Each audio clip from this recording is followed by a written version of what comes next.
Hello, everybody. I wanted to preface this episode with a bit of caution. Some of the topics we discuss here in relation to memory deal with difficult subjects like suicidal ideation and hospitalization. Take care of yourself and listen, or not, when you are best equipped to deal with them. That said, I'm pleased to present our next roundtable on the subject of memory. Enjoy. Welcome, everybody, to the second roundtable edition of V in the Wild. I'm delighted to have all these ladies back today. We had a great first conversation last time. If you haven't listened to that, you should listen to that first. And then this subject today kind of flows out of that a little bit. Survivors and non-survivors and how we process memory, how we retain memory, what happens to us, and what I discovered last time in the little bit of time that we chatted after that video that wasn't on the recording is that we've all got very, very varied ways that we remember things. So I'm hoping that some of our personal experiences that we'll talk about today will be useful for you. I know even just the bits I learned last time were useful for me. I thought, wow, that's really interesting how widely varied everybody's memory is as a non-survivor or survivor of moderate trauma, and how some things are very, very similar, and yet everything is really, really different. So I thought I'd start out with just a couple bits. I'm not going to overwhelm everybody with a whole lot of research and whatnot, so I'll save that for my poor readers when I put together a post. So memory, basically, the research says that memory is first stored as short-term memory and then as long-term memory. And long-term memory has to actually be recalled into short-term memory before you can then output it. So long-term memory is not directly connected to the experience itself, but it's an output throughput from short-term memory. And so if your short-term memory is non-existent, your long-term memory might not be that great either. There are certain situations where one is better than another, and that's all too complicated for us. But here's another tidbit I thought was really interesting is they've discovered that you have both three different kinds of main kinds of memory. One is sound memory, they call that echoic, visual, which is iconic, and touch, which is haptic. And they've discovered that sound memory actually lasts longer than visual or touch memory, at least in the research. And they've discovered that visual memory is much better the longer the period of time we actually stare at something or see it. So if it's really, really quick, you're not likely to remember it as well as if it's something you have to look at for a long period of time. Pictures are remembered more than words too. So if you're reading a book, if you have an image or a diagram or a photo to look at, you're much more likely to integrate the words that you're reading, which I thought was fascinating because I've read textbooks and had students read textbooks my whole life, and that always made a lot of sense for me. I was always taking notes in diagram form versus in word form. I remember it much better if I just diagram it and I don't even write anything. So my note taking was always visual. So that was kind of interesting. Pictures are remembered more than words. That's actually how I used to. So my first tale here, my first here's how I remember is that during an exam, so when I was in college and we'd have exams, I had wrote my notes. I drew my diagrams. And a lot of people went back to their notes and they redraw their diagrams, but I never did because if I redrew it, I couldn't remember it because the way I remembered it was going back in my head to the page and remembering the exact first diagram I had ever written. So if I got it wrong the first time around, I was really bad off. I had to get that diagram right the first time around. And like the first time around in the middle of the lecture or the class, because even if I went back and annotated it later, there was something about that initial process of pen on paper and the diagram and the different colors I would use and the arrows I would draw and the flow of the diagram. So that was interesting to me that pictures are remembered better than words because I also do a lot of reading and I do a lot of writing. When I first started the blog, somebody else came to me and basically said, you need to add pictures. You've got to add pictures to this, which I thought was really funny because I had started the blog exactly because I didn't want to have to do anything to do with images at all. I had not wanted to put images in because had such trouble with the previous blog that I'd written, which was basically all images, and I didn't know how to do it. So in retrospect, their advice was spot on. You need the images to break up the words. The images help people remember. And so I've done that ever since then. I was quick to take their advice, but it's been a long process learning how to integrate those images in and which ones are right, and noticing that, the cover image for a blog really makes a difference to how many people are going to click on it or not click on it. So the images are really important to even just clicking on something. Clickbait, they say, is all about the image. And then you read the post and it has nothing to do with the image, but it was the image that drew us in. So images are really, really important in memory. At least for me, they're key. So I'm game for just anybody who wants to talk about memory. Let's just flow from one person to the other. And if we have a similar experience, let's talk about that. And if we're completely different, that's great too. Can I just add a little bit to where you've started from? So I've got an understanding that you have sensory, short-term memory, and long-term memory, but you also have explicit memory and implicit memory. Explicit memory is what the conscience remembers. Implicit is what you don't remember. And then you've got declarative memory, which is facts and events, and procedural, which is skill and tasks. And then you have episodic memories and somatic memories, which are facts, recall, conceptions, words, concepts, or numbers. The one that I think we often forget about is prospective memory, which is the ability to remember things for future, like, dates, times, which I Mm. have trouble with. So I write everything down to remind myself of future stuff. So they can be like broken down. I got very interested in explicit and implicit memories when I started having my flashbacks. So, and then then you have your physical memories, like your body remembers but your mind doesn't. So I had a lot of that when I started having, like flashbacks and repressed memories come up when I was about 27, 28 years old, and things I completely blocked out. So I started understanding, that was the beginning of understanding of how our brain works and what it will retain and what it won't, how the mind will protect itself from certain memories, and what are triggers for memories, like pictures. And you were talking about sounds.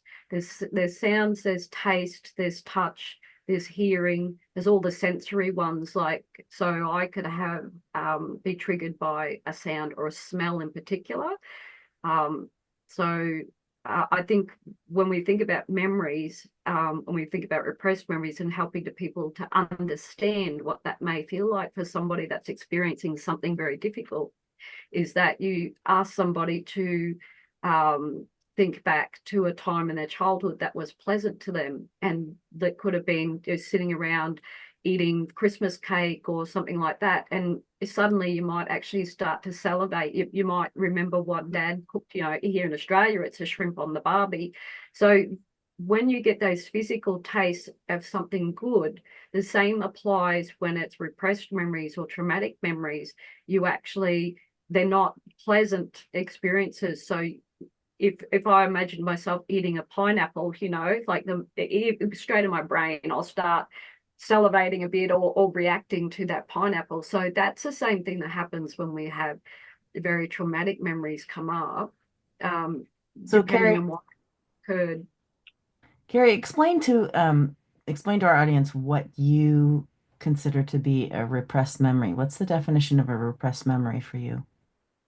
Well, the memories that have remained closed off or dormant to the conscious brain. So basically, I'll give you well, mine sort of started um, as I was waking up in the morning. So coming out of that sort of sleep, that morning sleep, and I started having like flashbacks, and didn't know what it was at first. And then all of a sudden, over a series of weeks, I got more and more information.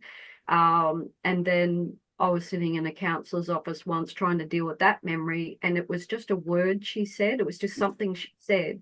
And next minute, I had this full blown memory as a child. Um, having my adopted parents tell me something really horrific that would happen to me if I didn't comply to what they wanted. And um, what comes with that is the physical reaction to it, the disbelief to start with, but it's so impactful that you can't seem to control, in a sense, physically how you're feeling. So, yeah, so I've had, uh, I know for certain that I have not remembered all of what has happened to me by my injuries. And I still have ongoing stuff that I have to deal with on, so it's still ongoing. So I think I was about, 27, 28 when I first started to remember. And then I thought I'd remembered what I needed to, and then went for many years. And basically, I was assaulted 3 times in the workplace. I was a youth worker, and a truck hit my work car all within a 6-month period.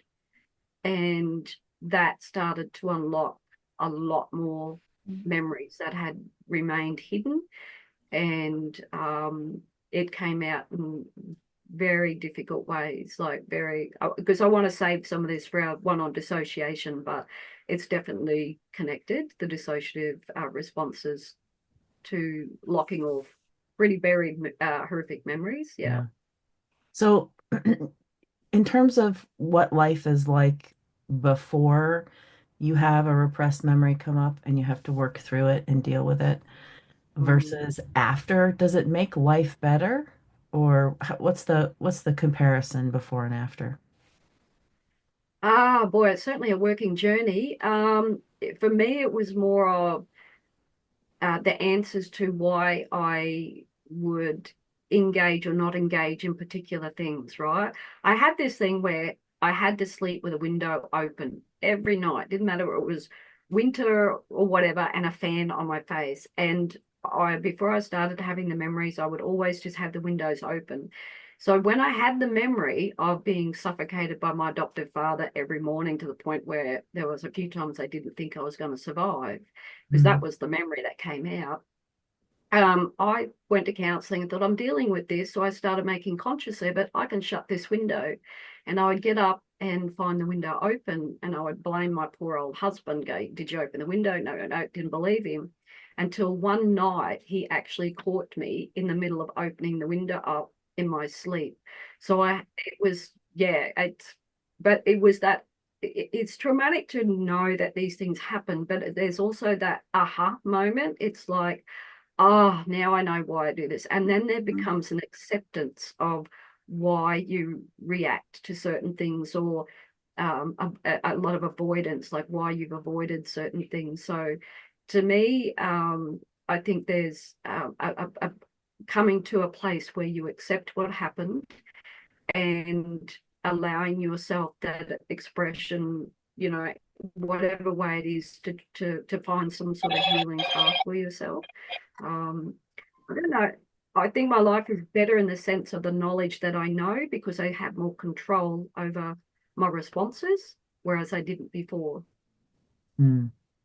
It almost sounds like you got to know yourself a little better and became more acquainted with who you are and why you do things instead of being separated from that. I Yeah. can I Yes, can probably because punt you know. off of her story. So I didn't have any SRA or formal programming, but I did from a family that had some incest in the background, or in the generations, and alcoholism. I was traumatized by what happened, but I was on the very low spectrum. Like I never got molested, but there was that relationship where there was that I was having to fight that stuff off and make sure that I was safe. I mean, I knew from a very young age by observing. I have memories into as a toddler seeing inappropriate actions between my dad holding another child, a baby. And I have that vivid memory of that. So that kind of stuff. So I got, once it started, I became a focus. I learned really fast not to be in the room. It's just, when mom's gone and stuff. But what I'm getting to is when my daughter was 13 years old, she's a preteen. She's not behaving the way we want to. So we ended up taking her in to talk to somebody, find out what's going on. And through that, I had a awakening. And what happened is I was married almost 30 years with my first husband before he passed away. And whenever he would, I mean, it was just stupid. My behavior was completely unreal. I don't know how, I couldn't understand it. I would freak. He would get in the shower. Marilyn, will you bring me a towel, or will you bring me, I forgot my wash rag. And he didn't know it, but I would be drooling. I was so mad and angry at him that he didn't get his rag and stuff before he went in the shower. My little girls knew it because they hear me being all mad. I just can't believe it. I mean, I was livid. I can feel it right now when I'm talking about it. But what had happened as a child, so I had a vivid memory of this all my life. It wasn't a hidden memory from me. I knew that because my twin sister and I would protecting our little sister when dad would be in the bathroom and he'd say, "Hey girls, bring me a rag." And it was my twin sister and I would take turns. If I went, let you go this time, and we protected the little sister.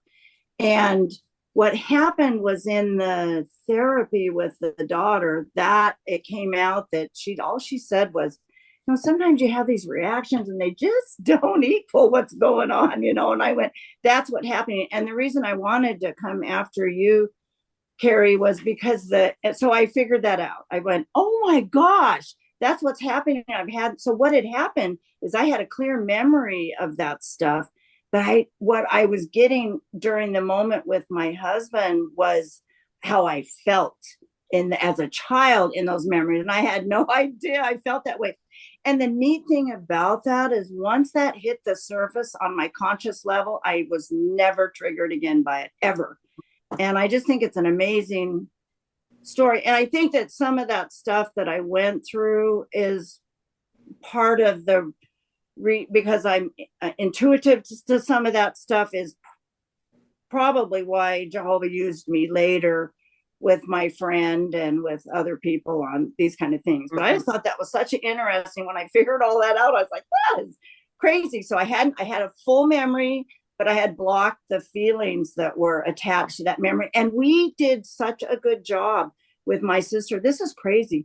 When she was 2 years younger than me, she had a daughter about 10 or so, and my dad had gotten old and he was living with her, and he had moved in with her. And I go, Liz, you know that you got to watch this dude and be careful. And she goes, what do you mean? What do you mean? This is my little sister. We had protected her so much. She was completely unaware that anything like that had ever happened. So it's important. But anyway, that was my experience. It was crazy. That almost sounds like what I've heard called a body memory. So it was an emotional memory, but it also sounds like it was like stuck in your body in some way too. And there's a lot about that I've learned once I, had my experiences with my friend, that our body doesn't forget anything. It's there. With so many times we don't understand. If you just stop and think, well, what am I all excited about? It can be pain. It can be all kinds of things. And I have extensive journals from my friend that, she got to where she tracked all her pains and could figure out when programming was going off and all kinds of stuff. So it's interesting, but our body remembers it all. Yes, definitely. Most definitely. It was interesting when you were speaking, like I've had one-off incidences and was able to remember it and deal with it quite quickly. But because I was tortured over up until I was 16 years old, repeatedly. So there's a trauma that happens repeatedly.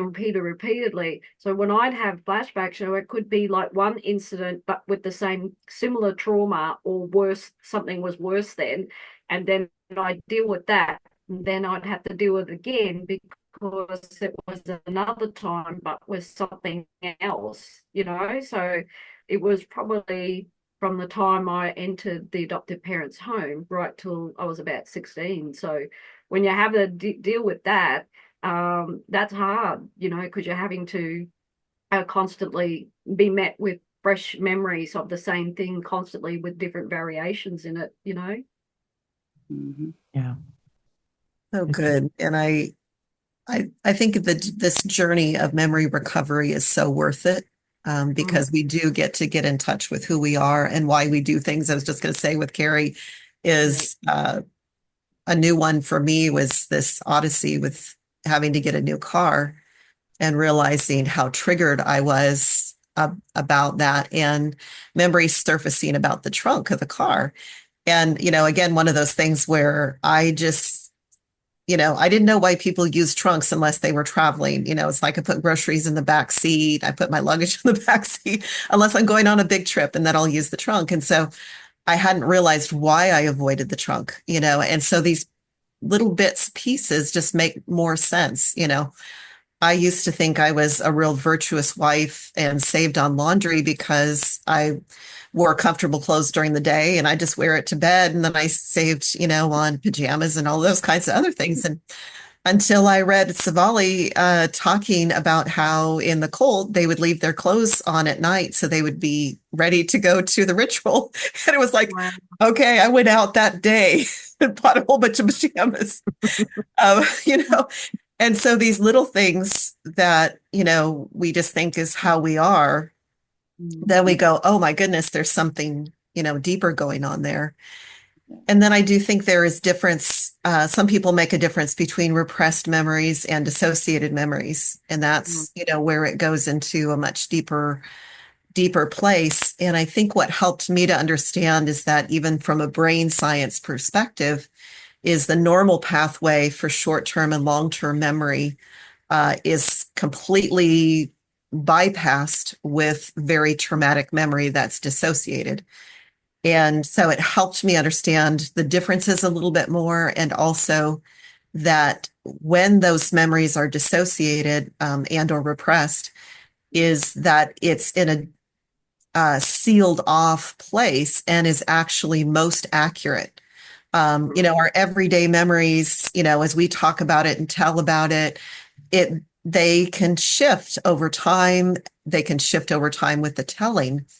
But those memories that are buried deep, when they do come unlocked, they say that they are actually the most accurate because they've been sealed off in a different place in the brain than normal. Yeah. And so that helped to validate some of the things, because I had a lot of, criticism even from family members that I was making things up or delusional. But there is something when it is so dramatic and you feel it in your body and your emotions, and there's something in your spirit that goes, oh my goodness, I can't believe this. This is a yes. Yeah. That is hard to deny. It's not just this fanciful, we're sitting around daydreaming and we make something up. Who wants to make this kind of stuff up? I don't know anybody that wants that or wants the attention about it or any of it. No. But I do believe that it's worth it, even from for me, the closeness that I've come to God through the processing of these memories, as well as I've heard from some people that Alzheimer's and dementia can be actually worse the more memories are repressed. And so that's one of those things where it's like, nope, I want all of those things uncovered, brought into the light of God's love and healed, so I can be fully who, I was meant to be, and not let my, tragedy or trauma define me. Mm. Mm. That's interesting because, as a victim of former forced adoptions, now that a lot of the mums are in, suffering from old age in the sense of, dementia or Alzheimer's, and they're in aged care facilities.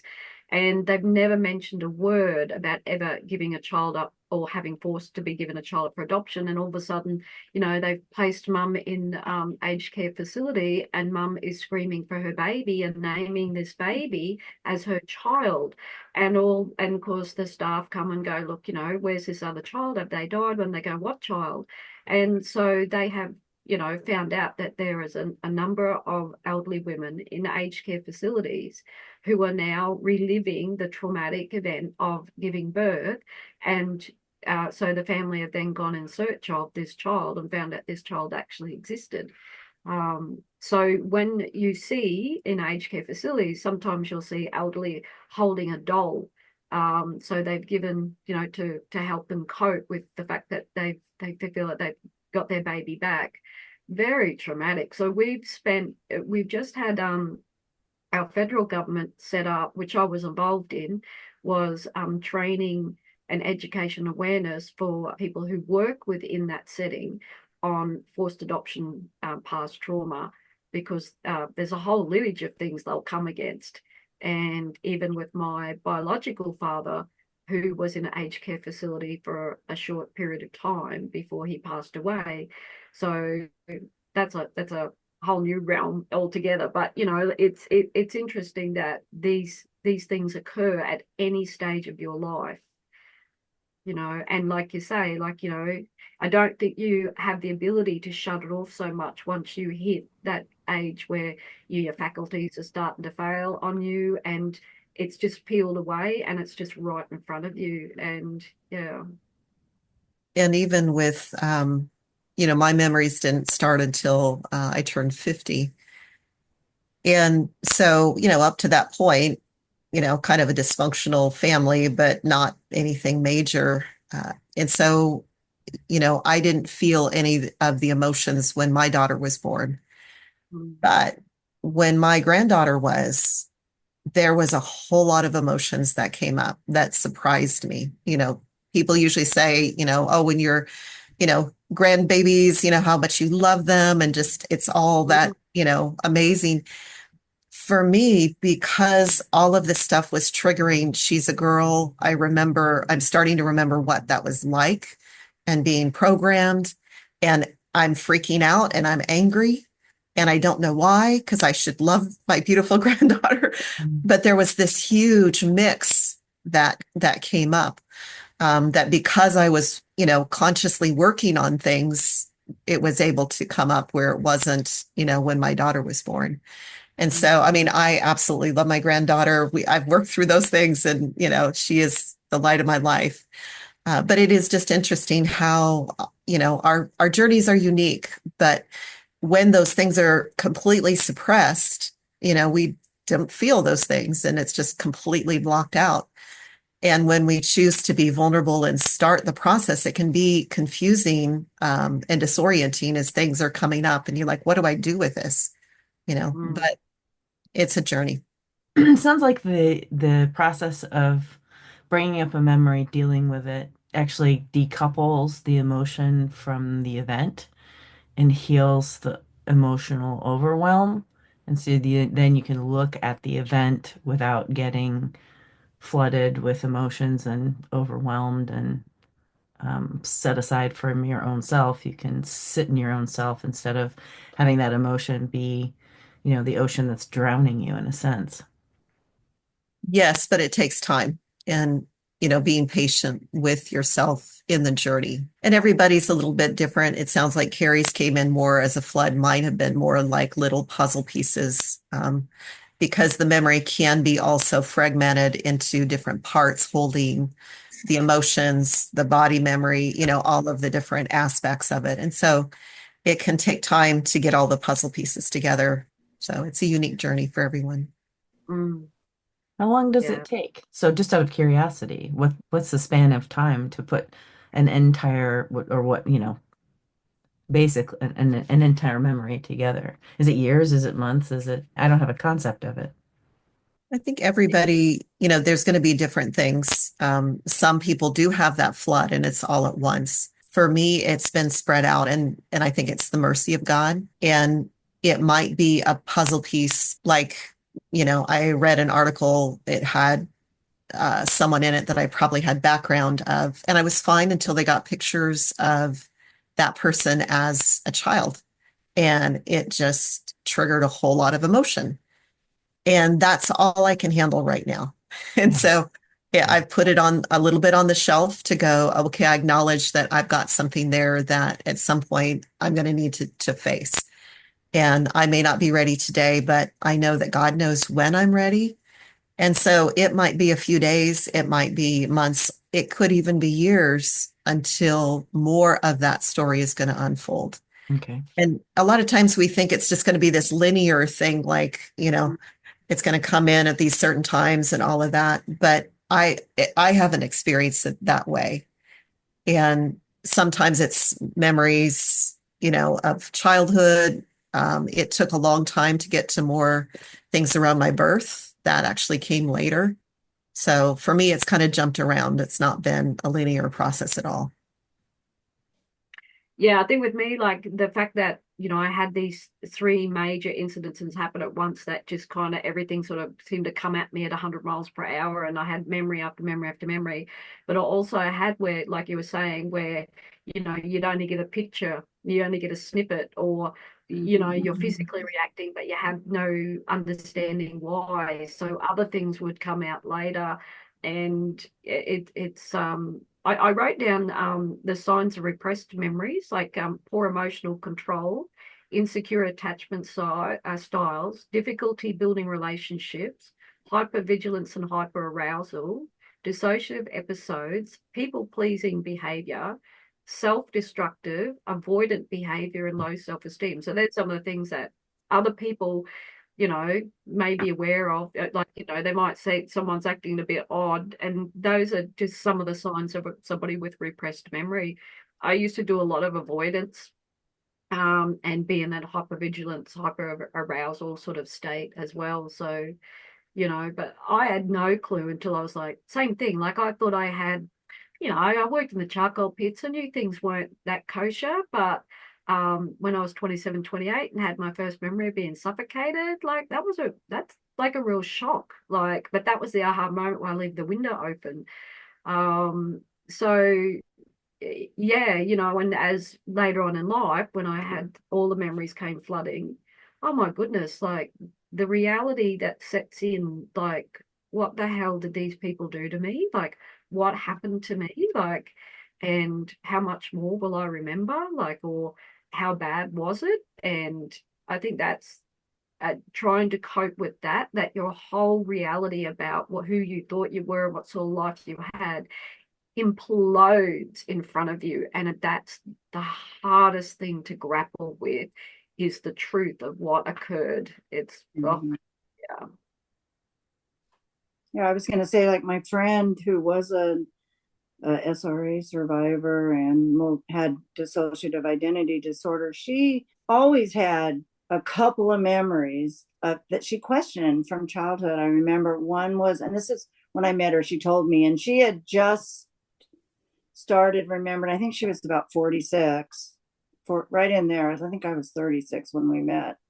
But she had there was so much happening in her life. She was just destabilized. She couldn't hold it together anymore. There was a divorce, and the congregation made it look like she was a bad guy, and she wasn't. And there was just a whole bunch of weird stuff. The daughter got disfellowshipped, and then they moved, just all these horrible things. And she just had finally hit her limit, and some alters came out too, and pretty much screamed at the doctor she was being interviewed by.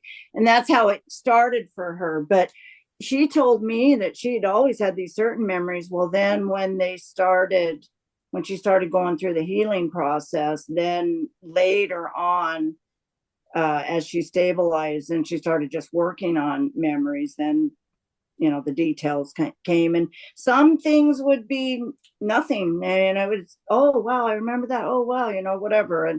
But some things took years. I was with her 14 years, and she had just gotten, well, she'd done really well, actually really well. She called out publicly her main handler, so I thought that was pretty good.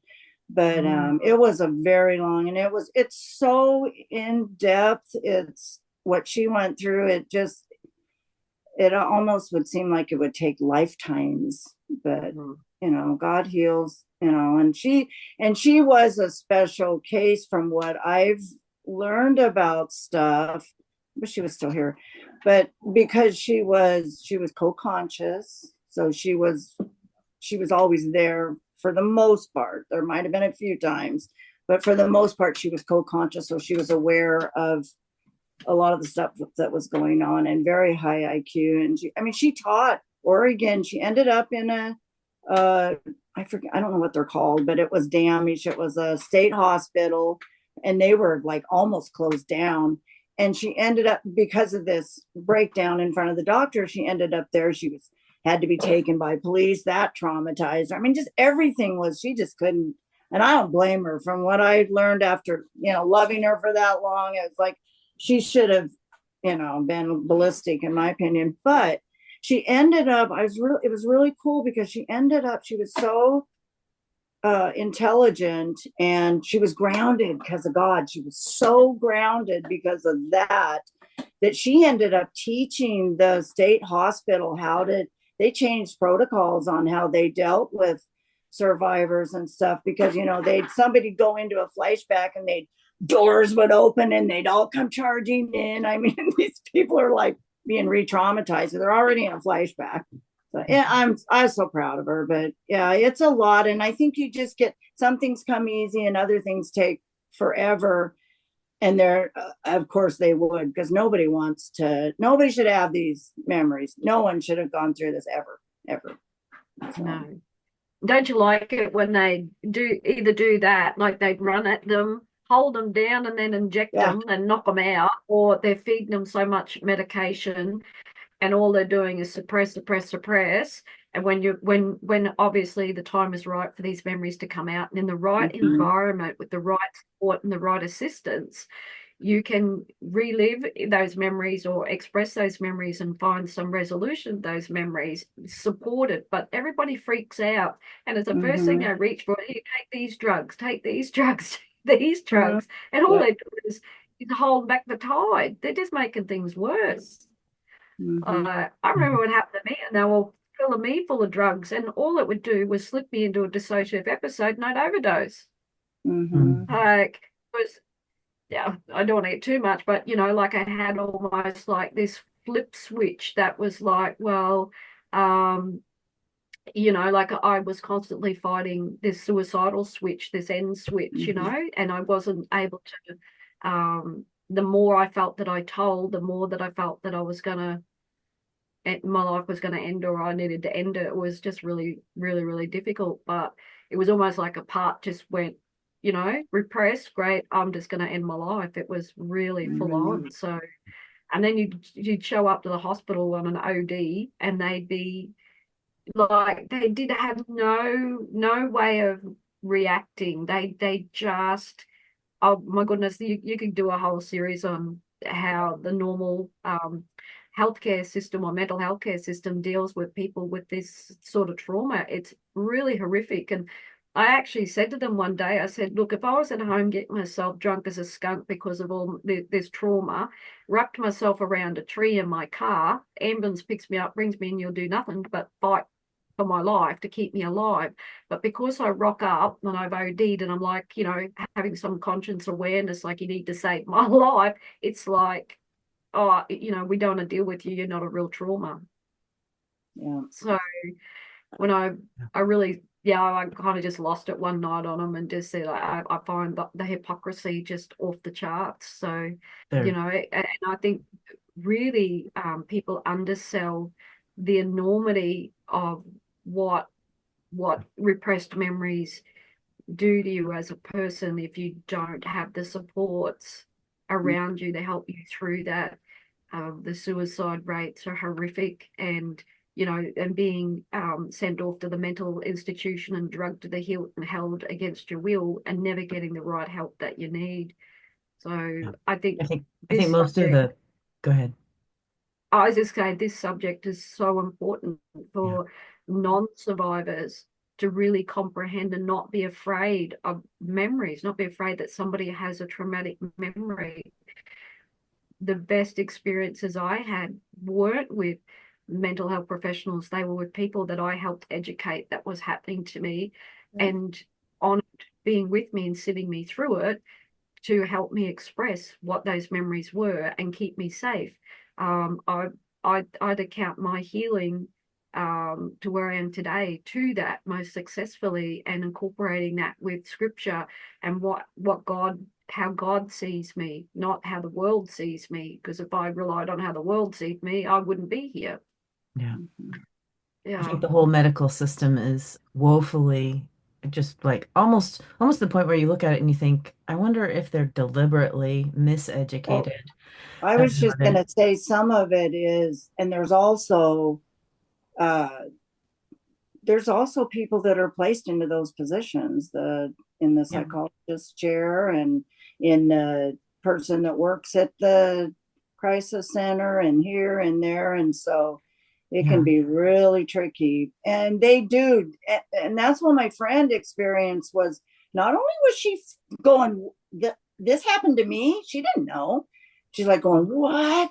And then how bad it got, what she remembered, she was like, oh my God, this is crazy. It's kind of fun thinking back on it. We were like shaking, hugging each other and going, oh, we went through fear and all of it. And then we went, no, we're going to take this on. But there was attacks from in her particular case, because of the people involved, it was constant attacks. There was attack. They did not want her to talk. They wanted to shut her down. I mean, her dad called her the first day she was the first time she visited me outside of this hospital. She had an altar up that was probably 5 or 6, Angie, and I'm just like going, oh. Well, first I was on the phone. I'm like, well, I don't know. I'm just thinking in my head, I'm just going to sit here and listen and encourage and do whatever I can. But she had people calling her to shut her down because they did not want this stuff to come out. And she is a fighter. Yeah. Doesn't matter whether you're a survivor or not a survivor, they want to shut it all down. I've been experiencing that for quite a while. Actually, since the beginning of writing. Well, the attack is real on the supporters as well. They're going, because they have to destabilize the person. They've got things in place to shut them down. And when it's not, they can tell. Like she's never could, like I think I said that last time, she could never, she told me she didn't want to sing so she could sing. She was like a opera singer or something, and she could sing, but she said if she sang, they would know where she was at in her stage of healing, so she wouldn't do it. So we would drive on the freeway and she would sing, and or different things like that. But they are just as, if they're going to go after anybody, any resource. If there's somebody supporting you financially, if they're supporting you spiritually, if they're any way they're going to do it, they're going to try and shut it down. And they don't, I mean, that is their goal, and they don't care how they get it done. They want it stopped. Well, I think the medical industry, they profit off of trauma, so why would they want to help you, right? And the cult or whatnot, they're certainly not going to profit off of disclosure. That's going to not help Yeah. them at all, so they're going to want to shut it down that way. So it's kind of the whole deck is stacked against you in some cases. I But God. But God, yeah, I had actually asked Adena because a couple of people approached me and said, "Are there any good facilities, long-term facilities for people who need serious inpatient kind of help?" And there aren't very many, if any, at this point that aren't infiltrated or however you want to say it. And even just regular healthcare, like what Carrie said, really mostly what they want to do is use drugs and or surgery and or suppress what's going on because I don't think they understand. Amy, maybe you could weigh in on that. Does the medical industry, because you're in the medical industry, do they understand memory and how do they work through any of that at all? In my experience, no, no. And I didn't start diving into SRA, just types of trauma until it's probably been 4 or 5 years. So of course I practiced just how I was taught, and so I'm sure whoever taught them, practiced nursing the way that they were taught, and so on and so on, so many generations back. And it's still the same way. And you see the people that they kind of, whenever I say, something's not right with this, it's like they kind of agree with you, but then, I'm the same person that didn't get the COVID shot. So is, they look at me like, oh, is she being COVID crazy, or is she saying something that might be true? Yeah, it's really sad. It's really heartbreaking to see. I do have a question though for survivors. And when you have these memories come up, like, have you ever thought, is this real? Like, or are these just, am I making these up? Absolutely. I would say, in my case, because I also, had mind control specific programs put in there of denial and unbelief, that comes up regularly. And the prayer minister I work with, she said, you'll probably deal with that throughout. And so even in a recent session, there were some new memories that were surfacing, and every little bit, the part that is programmed to not believe, pops up and goes, of course, this is so stupid. This is absurd. This couldn't have happened. And it's hard to walk this out. One of the things that for me has been beneficial is in the scriptures that talks about things being confirmed by 2 or 3 witnesses. And I know that that's not talking about this. However, I think we can apply that principle. And so if I count all the different types of memory, body memory, a flash, a knowing, and then outside confirmation, hearing from the Lord, all of those as a witness. And so I might have, something that comes up. And if it's just one thing, I kind of hold it loosely. And it's like, okay, Lord, here's this piece of the puzzle. I'm not going to attach to that until a few more pieces of the puzzle come in. And that has been beneficial to me because parts can lie at times to try to protect you. And so hearing parts say certain things may not be 100% accurate. There's different kinds of things that can interfere. And from a child's perspective, a lot of my early memories had to do with, planetary, off-world types of things. And so was I really off-world? Is that possible? It's possible. Was it actually a training lab that was made to look like it was off-world? Or was it virtual reality? I don't know, so I'm holding the facts of it loosely, but I did experience it and I feel it, and I've got to process that memory as if it was fully real because I experienced it that way. But It's real to holding, you. yeah. So hope that makes sense. Oh. It does. When you say body memory, Go. can you give an example of what that means for someone who doesn't know what it is? A body memory, can be an actual physical reaction that's triggered by something. It can be a smell.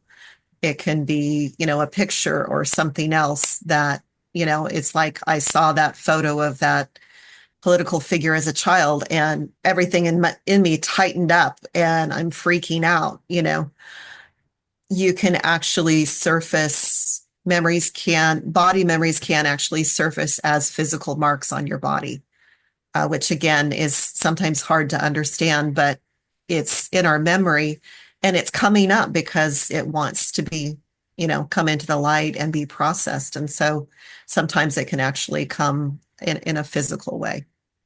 Wait, can you expand on that just a little bit? So they show up as a new physical mark or like a...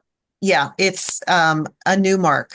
I've heard survivors talk about this, and again, I don't have understanding explanation of it.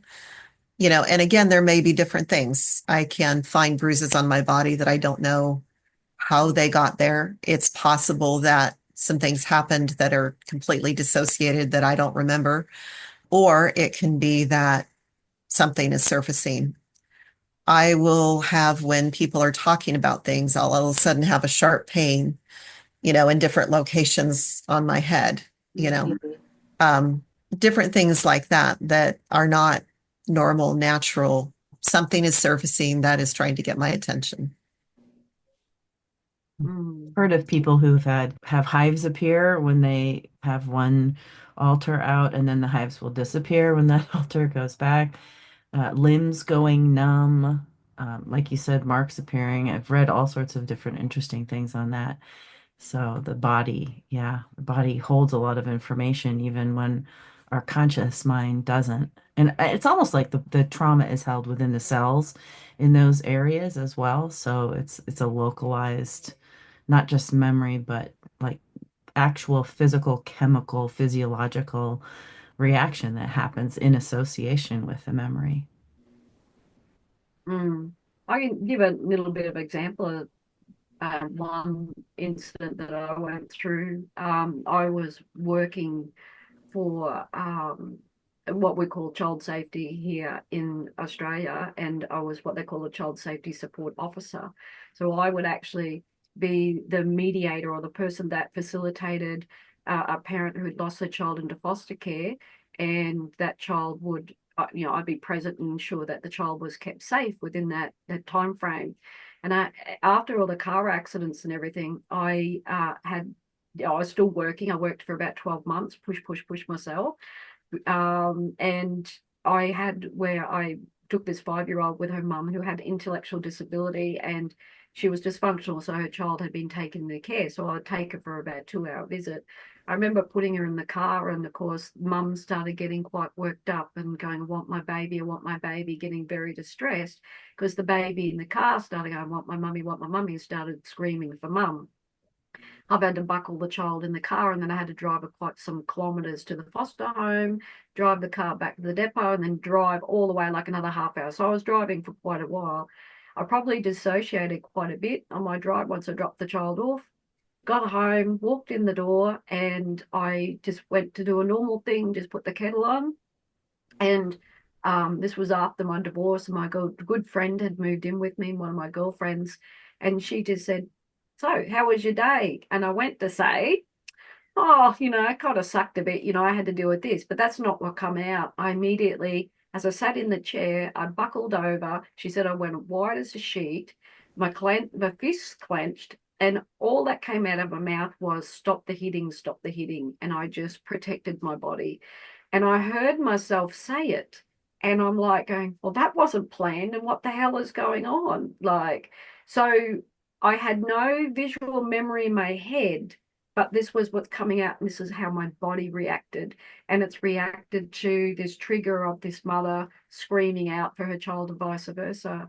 And I had a very similar reaction to my little child when I moved, and he just wanted to watch a video which had been packed away. I was moving, and I kept telling him, like, Mummy can't get it for you. It's packed away, ready to go on the truck.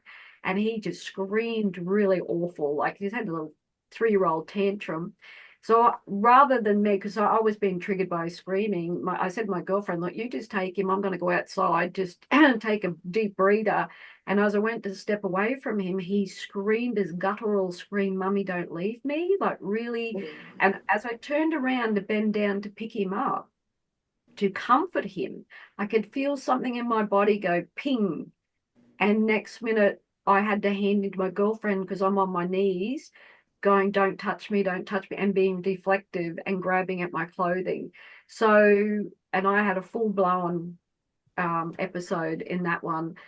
So that's sort of, how it can come about. And it is at the time, it's completely distressing. And the interesting thing is that you're getting the information at the time you're telling it. Like your adult brain is receiving that information, and you're in a sense of shock at the same time. So yeah, I don't know if that helps people to understand what can happen with these sorts of triggers and sorts of how memories are stored and how they come out.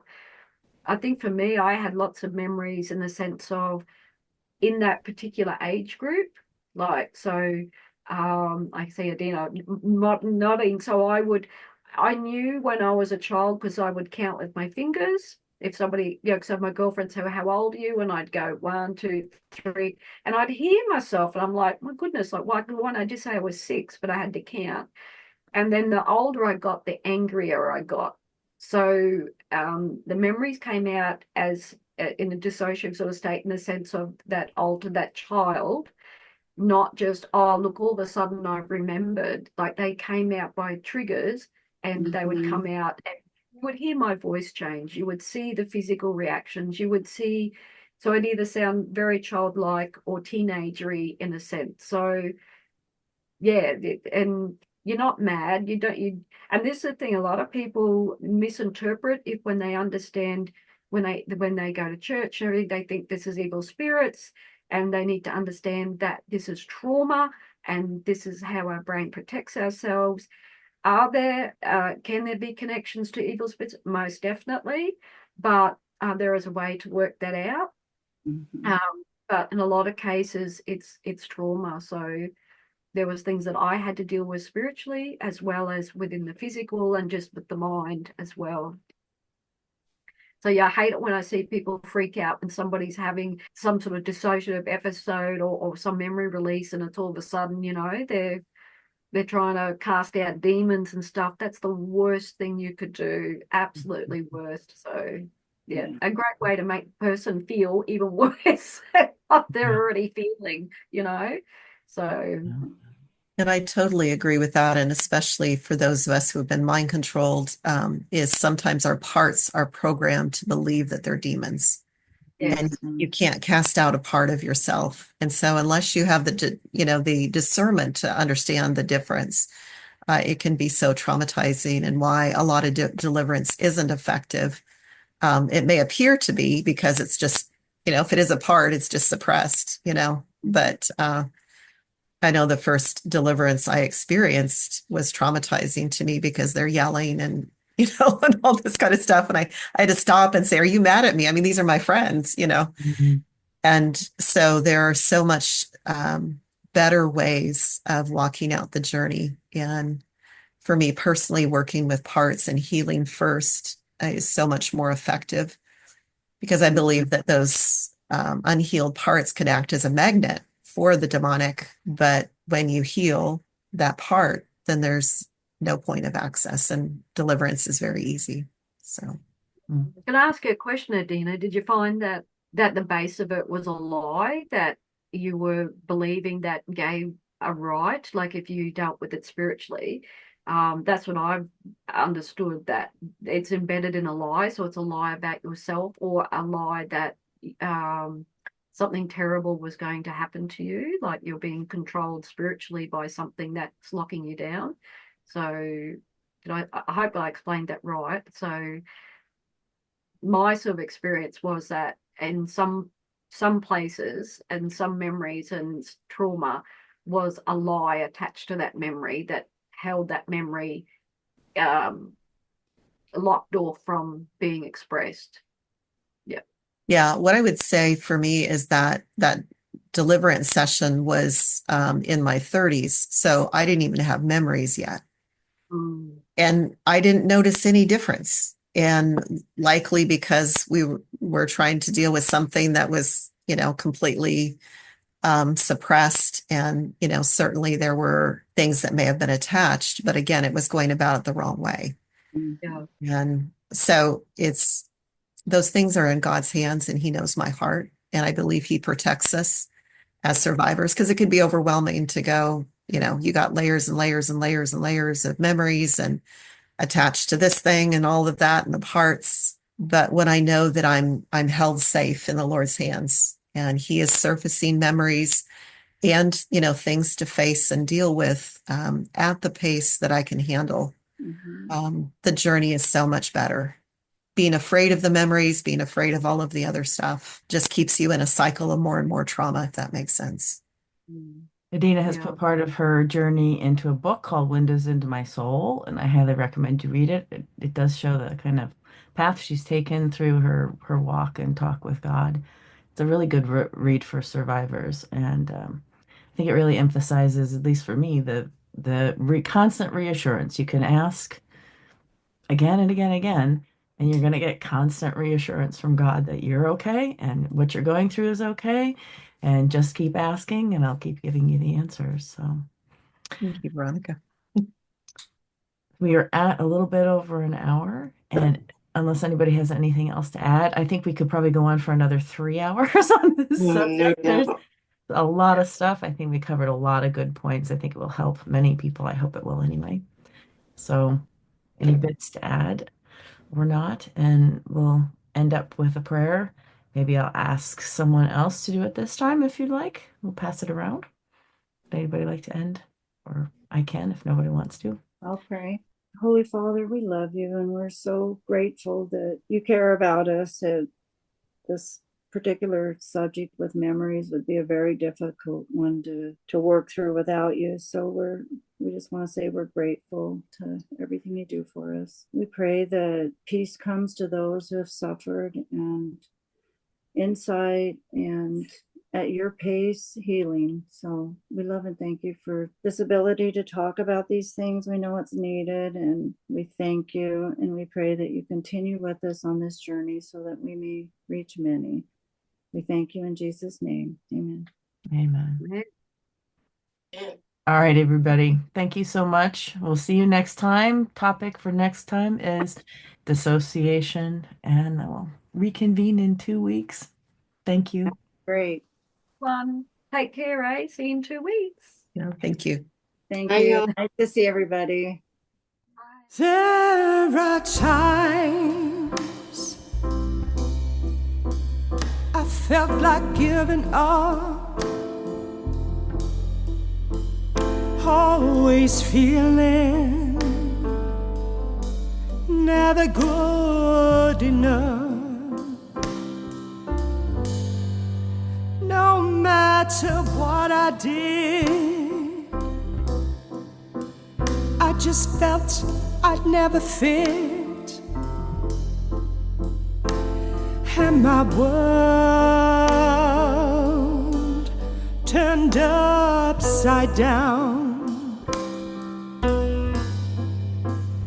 It's a treasure that I found. It's the measure of my worth that was stolen from me at birth. And now I'm facing all the pain, chasing rainbows in the rain, and my world turned upside down. I'm never letting go of the dreams my heart can hold.